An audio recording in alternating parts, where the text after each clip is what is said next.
அனைவருக்கும் வணக்கம்.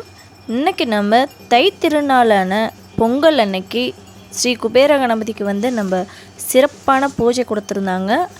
அதனுடைய அபிஷேகம் ஆராத்தி தான் நம்ம இன்றைக்கி பார்க்க போகிறோம்.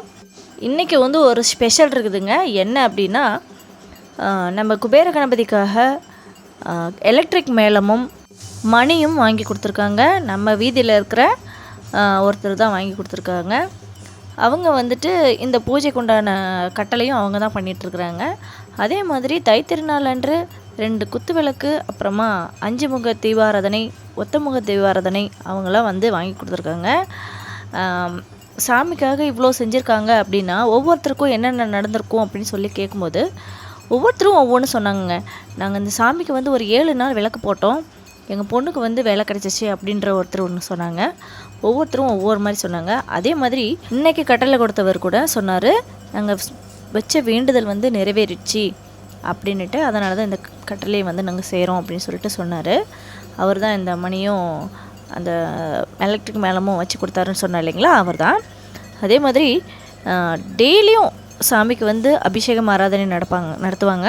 அதாவது எப்படின்னா, சங்கடகர சதுர்த்தி ஒரு முக்கியமான விசேஷங்கள், புது வருடம் அந்த மாதிரி வந்துச்சுன்னா ஐயரை வச்சு இந்த மாதிரி எல்லா அபிஷேகமும் பண்ணுவோம். மற்ற நாட்கள் அப்படின்னா டெய்லியும் காலையில் இந்த கோவில் வச்சாங்க இல்லைங்களா, இந்த உரிமையாளர் அவங்க செய்வாங்க. அவங்க 2 பேரும் டெய்லி காலையில் 9 மணிக்கெல்லாம் இந்த பூஜையை முடிச்சிருவாங்க. நம்ம குபேர கணபதி வச்சு 6 மாதம் ஆகுதுங்க. இந்த 6 மாதத்துலேயே ஒரு நாள் கூட பூஜை நின்னதில்லை. தொடர்ந்து அவங்க 2 பேரும் பக்கபலமாக இருந்து பண்ணிக்கிட்டு இருக்கிறாங்க. நம்ம சாமிக்கு எந்த அளவுக்கு நம்ம அபிஷேகம் ஆராதனைலாம் பண்ணிக்கிட்டு இருக்கோமோ, அவர் அதுக்குண்டான ரிசல்ட்டும் நம்மளுக்கு கொடுத்துட்றாரு. நம்ம வீதியில் இருக்கிற ஒவ்வொருத்தரும் சொல்கிறாங்க, நம்ம வீதியில் இருக்கிறவங்க மட்டும் இல்லாமல் இப்போ வெவ்வேறு வீதியிலிருந்து வர ஆரம்பிச்சிருக்காங்க நிறைய பேர். இந்த கோவிலை பற்றி கேள்விப்பட்டுட்டு ஒவ்வொருத்தரும் தானே முன் நான் செய்கிறேன், இந்த டைம் கட்டலை, இந்த டைம் நான் செய்கிறேன் அப்படி சொல்லிட்டு ஒவ்வொரு மாதத்துக்கும் ஒவ்வொரு புக்கிங் உடனே ஆகிடுது. ஒவ்வொரு ஏதாவது முடிவு எடுக்கிறோம் அப்படின்னா உடனே நம்மளுக்கு நிறைவேற்றி கொடுத்துட்றாரு நம்ம கணபதி, குபேர கணபதி. இந்த வீடியோவை பார்த்துட்ருக்க உங்களில் யாராவது தாரமங்கலத்தில் இருக்கிறீங்க, சேலம் தாரமங்கலத்தில் இருக்கிறீங்க அப்படின்னா ஒரு டைம் இந்த சாமி கோவிலில் பாருங்கள். ஒவ்வொரு மாதமும் சங்கடகர சதுர்த்திக்கு 6:30 மணிக்கு பூஜை ஆரம்பிப்பாங்க. அந்த டைமில் நீங்கள் ஒரு டைம் வேண்டிட்டு போங்களேன், உங்களுக்கு அந்த மாற்றம் அடுத்த மாதமே தெரியும். கடவுள்கிட்ட நின்னீங்கன்னாவே போதும், அவரவே எல்லாமே செஞ்சு கொடுத்துருவாரு. நம்மளுக்கு இது நம்ம பண்ண போகிறோம், அதுக்கு பக்கபலமாக இருங்க அப்படின்னு சொன்னாவே போதும், நம்ம கடவுள் நம்மளுக்கு கூடவே இருப்பார், துணையாக இருப்பார். நமக்கு விநாயகர், நான் அதை கண்குளிர பார்த்துட்ருக்குறேன், அனுபவிச்சுக்கிட்டு இருக்கேங்க. இப்போது நான் போன மாதம் ஒன்று வேண்டினேன், இந்த மாதம் அது நடந்துருச்சு.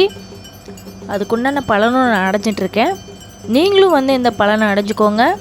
ஒவ்வொரு மாதமும் சங்கடகர சதுர்த்தி அன்னைக்கு அபிஷேகம் ஆராதனை பார்க்குறதுக்கு எங்களுக்கு எல்லாருக்கும் கொடுத்து வச்சுருக்கு. அதேமாரி நீங்களும் இந்த பார்த்துட்டு நீங்களும் அந்த பலனை அடைங்க. சங்கடகர சதுர்த்தி அன்னைக்கு ஒவ்வொரு மாதமும் இந்த வீடியோவை எடுத்து போடுறதுல எனக்கு ஒரு ஆனந்தம் கிடைக்குதுங்க. இதை பார்க்குற நீங்கள், உங்களுக்கு இது பயனுள்ளதாக இருந்ததா அப்படிங்கிறத நீங்கள் கமெண்ட் பண்ணுங்கள். நீங்கள் இந்த வீடியோவை பார்த்துட்டு யாரெல்லாம் வந்திருக்கீங்க அப்படிங்கிறதையும் இதில் கமெண்ட் பண்ணுங்கள். யூடியூப்பில் இந்த வீடியோ அப்லோட் பண்ண பிறகு தான் தாரமங்கலத்தில் இந்த இடத்துட்டு குபேர கணபதி வச்சுருக்காங்க அப்படிங்கிறது தெரிஞ்சுக்கிட்டவங்க யாராவது இருந்தீங்க அப்படின்னா இதில் ஒரு ஹாயோ அல்லது வணக்கமோ அல்லது கமெண்டோ பண்ணுங்கள், நான் தெரிஞ்சுக்கிறேன் யார் அப்படின்னு சொல்லிட்டு. அதே மாதிரி இந்த கோவிலுக்கு உங்களுக்கு என்ன நன்மை நடந்தது அப்படிங்கிறத கமெண்டில் போட்டிங்க அப்படின்னா 4 பேர் அதை பார்த்துட்டு வருவாங்கங்க, அவங்களும் பயனடைவாங்க. இந்த வீடியோ உங்களுக்கு பிடிச்சிருந்துச்சுன்னா கடைசி வரைக்கும் பார்த்துட்டு லைக் பண்ணி, ஷேர் பண்ணி, கமெண்ட் பண்ணுங்கள். அதே மாதிரி சப்ஸ்கிரைப் பண்ணிக்கோங்க. அந்த பெல் ஐக்கனை தட்டி ஆல் கொடுத்து வச்சுக்கோங்க. அப்போ தான் நான் போடுற வீடியோஸ் எல்லாமே நீங்கள் பார்க்க முடியும். தேங்க்யூ ஃபார் வாட்சிங்.